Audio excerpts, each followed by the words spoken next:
Guys friends, कैसे आप सभी लोग अच्छे ही होंगे। और आज हाजिर हुए हम केमिस्ट्री के 10th क्वेश्चनों के साथ में। देखिए देखिए कितने क्वेश्चन हम कर सकते हैं। तो आइए स्टार्ट करते हैं। क्वेश्चन नंबर 1 से, पदार्थ के संदर्भ में निम्नलिखित में से कौन सा कथन सही नहीं है। क्वेश्चन नंबर ए, पदार्थ के द्रव और वायु सतत स्थानांतरित होते हैं। क्वेश्चन नंबर बी, पदार्थ कणों का बना होता है। क्वेश्चन नंबर ऑप्शन नंबर 3 है, पदार्थ के कणों के बीच कोई आकर्षण बल नहीं होता। ऑप्शन नंबर डी है, पदार्थ के कणों के बीच अंतर होता है। तो इसका राइट आंसर होगा सी, पदार्थ के कणों के बीच कोई आकर्षण बल नहीं होता। ये गलत हो गया, क्योंकि क्या पूछा गया, सही नहीं है। तो यही सही नहीं, क्योंकि कोई भी पदार्थ होते हैं उनके मध्य में आकर्षण बल होता है। तो इसका राइट आंसर कौन सा हो जाएगा, ये वाला। ठीक, एक इसके बाद में हम क्वेश्चन नंबर 2 पर चलते हैं। क्वेश्चन नंबर 2 है, एक ही प्रकार का परमाणु निम्न में से किसमें मिलता है। तो खनिज कंपाउंडों में मिलता है, प्राकृतिक तत्व में मिलता है, खनिज मिश्रण मिलता है, तो इनमें से कोई नहीं। देखिए, जो परमाणु होते हैं, मान लीजिए कोई भी परमाणु है, तो एक ही प्रकार का क्या वो खनिज में मिल सकता है। मान लीजिए कोई ये खनिज है, तो इसमें हमें एक कोई हम परमाणु निकालें, तो इसमें एक ही प्रकार के सारे परमाणु निकलेंगे, नहीं निकलेंगे। खनिज मिक्सचर में भी नहीं निकलेंगे। लेकिन जो प्राकृतिक तत्व होते हैं, नेचुरल एलिमेंट्स होते हैं, उनमें हमें मिलता है। ठीक है, एक ही प्रकार का परमाणु। इसके बाद में हमारा नेक्स्ट क्वेश्चन है, निम्नलिखित में से किसके अणुओं के बीच आकर्षण बल अधिकतम होता है। तो ठोस के अणुओं के मध्य, द्रव के अणुओं के मध्य, गैस के अणुओं के मध्य, प्लाज्मा के अणुओं के मध्य। तो देखिए, जो ठोस होते हैं इसके कण पास पास में होते हैं, बिल्कुल पास पास में होते हैं, नज़दीक होते हैं। लेकिन लिक्विड होते हैं, इनके कण थोड़ा सा दूर दूर होते हैं, इस प्रकार से। और जो गैस होते हैं, तो इसके कण और भी दूर होते हैं, कुछ इस प्रकार से। तो ये हुआ सॉलिड, ये हुआ लिक्विड, और ये हुआ गैस। तो इसमें पूछा गया है किस अणुओं के बीच में आकर्षण बल अधिक होगा। जब अणु जो होंगे पास पास में होंगे, तो उनके मध्य में आकर्षण बल ज़्यादा होगा। मान लीजिए एक व्यक्ति ये, अगर ये दूर होंगे तो इनके मध्य में आकर्षण बल कम होगा। लेकिन जब नज़दीक होंगे तो ये जल्दी से एक दूसरे से दोस्ती बना लेंगे। इनके मतलब आकर्षण बल लग जाएगा एक दूसरे के प्रति में। तो इसका राइट आंसर 1 होगा, और है क्या वो, ठोस। ठीक है, इसका राइट आंसर ए होगा। नेक्स्ट क्वेश्चन है हमारा, अभी तक वैज्ञानिकों के द्वारा पदार्थ की कितनी अवस्थाएं तय की गई हैं। तो कितनी तय की गई हैं, एक हो गई हमारी ठोस, लिक्विड, गैस, प्लाज्मा। तो कितनी हुई, 4 हुई हैं। लेकिन एक अवस्था है जो वैज्ञानिकों के द्वारा तय की गई। तो इसका राइट आंसर होगा डी।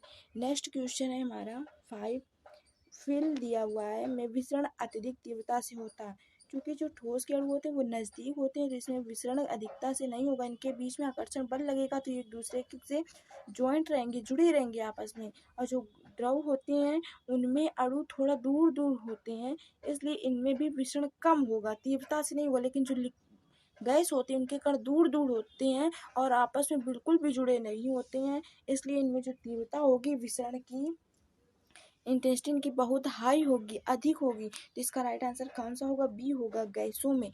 इसके बाद में हमारा नेक्स्ट क्वेश्चन है, क्वेश्चन नंबर 6, क्या है, निम्नलिखित में से कौन सा कथन गलत है। तो बताइए इसका राइट आंसर कौन सा होगा, कौन सा कथन गलत है। तो इसका राइट आंसर बताइए, पदार्थ के कण स्थिर अवस्था में होते हैं, पदार्थ के कण बहुत छोटे होते हैं, पदार्थ के कण एक दूसरे को आकर्षित करते हैं, पदार्थ के कणों के बीच में रिक्त स्थान होता है। तो देखिए, जो इसमें पूछा गया, गलत कथन पूछा गया है। तो पदार्थ के कण स्थिर अवस्था में होते हैं, यही इसका गलत होगा, क्योंकि पदार्थ के कण कभी भी स्थिर अवस्था में नहीं होते। और ऑप्शन नंबर बी देख लेते हैं, पदार्थ के कण छोटे, जी हाँ, बहुत सूक्ष्म कण होते हैं पदार्थ के कण, और ये एक दूसरे को आकर्षित भी करते हैं, और इनके बीच में रिक्त स्थान भी होता है। तो इसलिए इसका राइट आंसर होगा ए, पदार्थ कण स्थिर अवस्था में होते हैं। क्वेश्चन नंबर 7 है हमारा, निम्न में से कौन ना तो तत्व है और ना ही कंपाउंड, कौन सा ऐसा है जो ना तो एलिमेंट्स है और ना ही कंपाउंड। तो वायु जो होता है, वायु मिक्सचर होता है, कई प्रकार की गैसें मिलकर के वायु बनाती हैं, H2O2, N2, हीलियम हो गई। इस प्रकार से जैसे जल होता है, जल का सूत्र क्या होता है, H2O। तो H2O एक कंपाउंड है, क्योंकि इसमें हाइड्रोजन और ऑक्सीजन केवल दो ही इसमें जो एलिमेंट्स हैं, इन दो ही तत्वों से मिलकर के जल का निर्माण हुआ, इसलिए ये क्या हो गया, कंपाउंड। इसके बाद में पारा जो है वो Hg, ये एक हमारा एलिमेंट्स होता है। इसके बाद में हमारा नेक्स्ट है नमक, नमक का सूत्र होता है NaCl। तो NaCl भी 2 तत्वों से मिलकर बना हुआ, एक तो हुआ सोडियम, दूसरा हुआ क्लोरीन। तो ये भी एक क्या हुआ कंपाउंड। तो इसमें पूछा गया ना तत्व और ना यौगिक हो। तो तत्व ना यौगिक हो तो वायु है, वायु क्या है मिक्सचर है। तो इसका राइट आंसर ए होगा। नेक्स्ट क्वेश्चन है हमारा क्वेश्चन नंबर 8, पदार्थ की चतुर्थ अवस्था कौन सी है। तो पदार्थ की पहली अवस्था होती है सॉलिड। पदार्थ की पहली अवस्था होती है सॉलिड, जिसको हम क्या बोलते हैं ठोस। दूसरी होती है लिक्विड द्रव, तीसरी होती है गैस, चौथी होती है प्लाज्मा। तो इसका राइट आंसर क्या होगा, सी होगा। ठीक है बेटा। इसके बाद नेक्स्ट क्वेश्चन हमारा 9, निम्नलिखित में से कौन सा एक मिक्सचर नहीं है। यानी कि मिक्सचर नहीं तो कांच, पीतल, बारूद, ये सारे क्या हैं, ये सारे क्या हैं, ये सारे मिक्सचर हैं किसी ना किसी मिक्सचर से मिलकर बने। लेकिन ग्रेफाइट जो होता है वो एक कार्बन का अपरूप होता है, ग्रेफाइट, इसलिए यही एक मिक्सचर नहीं है। नेक्स्ट है हमारा क्वेश्चन नंबर 10, निम्नलिखित में से कौन सा यौगिक यानी कंपाउंड है। पारा Hg हुआ, ओजोन O3 हुआ, वायु एक मिक्सचर है, एक अमोनिया NH3 है। तो अमोनिया ही एक कंपाउंड है क्योंकि यह नाइट्रोजन और हाइड्रोजन से मिल करके बना हुआ है। तो इसलिए इसका राइट आंसर होगा डी, ओजोन 3 ऑक्सीजन के अणुओं से मिल करके बना होता है। पारा 3 एलिमेंट्स होते हैं ऑक्सीजन के, पारा का Hg होता है, ये एलिमेंट्स हो गया। तो कंपाउंड पूछा गया तो राइट आंसर इसका डी होगा। नेक्स्ट क्वेश्चन है हमारा क्वेश्चन नंबर 11, निम्नलिखित में से कौन सा पदार्थ एक मिक्सचर नहीं है। तो टिन टिन टिन को हम एसेंस से रिप्रेजेंट करते हैं। मिक्सचर पूछा गया है समुद्री जल यानी कि NaCl ही हुआ समुद्री जल। मृदा और वायु, वायु क्या है, वायु हमारा एक मिक्सचर है। ठीक है। तो इसमें पूछा गया है और मृदा भी एक मिक्सचर होता है। तो इसमें पूछा गया है कौन सा पदार्थ मिक्सचर नहीं है। तो टिन जो है एक मिक्सचर नहीं है क्योंकि ये क्या है, ये एक एलिमेंट्स है। ठीक। इसके बाद में नेक्स्ट क्वेश्चन है हमारा 12 नंबर, एक शुद्ध पदार्थ है, इसमें कौन सा एक शुद्ध पदार्थ है। मीथेन को हम बोलते हैं CH4, चीनी का घोल, दूध और वायु। तो इसमें शुद्ध पदार्थ पूछा गया तो शुद्ध पदार्थ हमारा मीथेन गैस ही एक शुद्ध पदार्थ है। क्योंकि जो दूध होता है उसमें पानी और कई प्रकार की ऐसी चीज़ें होती हैं, प्रोटीन विटामिन सभी मिलते हैं। वायु मिक्सचर होता है, चीनी के घोल भी कई चीज़ें मिलती हैं, इसमें शुद्ध नहीं होता चीनी का घोल। इसलिए मीथेन एक गैस है और यह एक शुद्ध पदार्थ है। इसके राइट आंसर ए होगा। क्वेश्चन नंबर 13, निम्न में से विषमांगी मिश्रण कौन सा है। विषमांगी पूछा गया हेट्रोजीनियस मिक्सचर, हेट्रोजीनियस मिक्सचर। और यदि समांगी पूछा जाए तो होमोजीनियस मिक्सचर। चीनी या नमक का घोल, नमक का जलीय विलयन, तो ये क्या होगा, एक होमोजीनियस। क्योंकि इस प्रकार से मान लीजिए हमने कोई पात्र ले लिया और इसमें हमने वाटर लिया और चीनी डाली, चीनी पुट कर दी। चीनी पुट करने के बाद में जब हमने इनको मिलाया तो ये एक हमें शुद्ध पदार्थ मिल गया। तो ना इसमें हमें चीनी दिखेगी, सिर्फ जल ही जल दिखेगा। तो ये एक होमोजीनियस मिक्सचर हो गया क्योंकि चीनी जो है इसमें संपूर्ण रूप से घुल चुकी हुई है। पीतल जो होता है, पीतल जो होता है वो क्या है, विषमांगी मिश्रण का उदाहरण पूछा गया है। और हवा यानी कि एयर और कुहासा, तो कुहासा ही एक हेट्रोजेनियस मिक्सचर है क्योंकि ये विषमांगी होता है।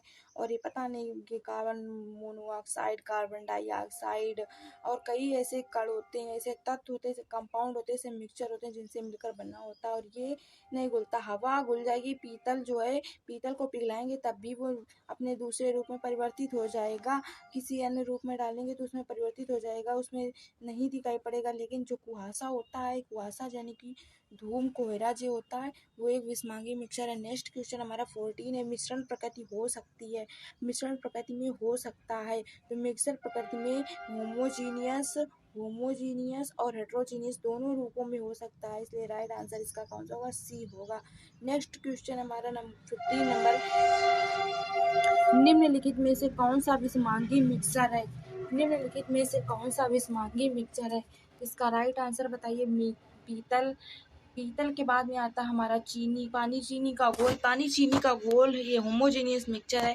जब कोई घर में मान लीजिए हमारे मेहमान आ गए, ये मेहमान आ गए बैठे हुए हैं इस प्रकार से, अब इनको मैं क्या करूँगी, इनको हम पानी, जब गर्मियों में आए तो इनको क्या मैं पिलाऊंगी, चाय तो पिलाऊंगी नहीं, शरबत पिलाऊंगी। पर शरबत के लिए मैंने 1 गिलास पानी लिया, उसमें चीनी डाली, उसको मिला दिया और जो चीनी है वो पानी में पूरी तरह से घुल चुकी है। अब मैंने इनको दे दिया तो इन्होंने पी लिया, तो ये एक होमोजीनियस मिक्सचर हो गया।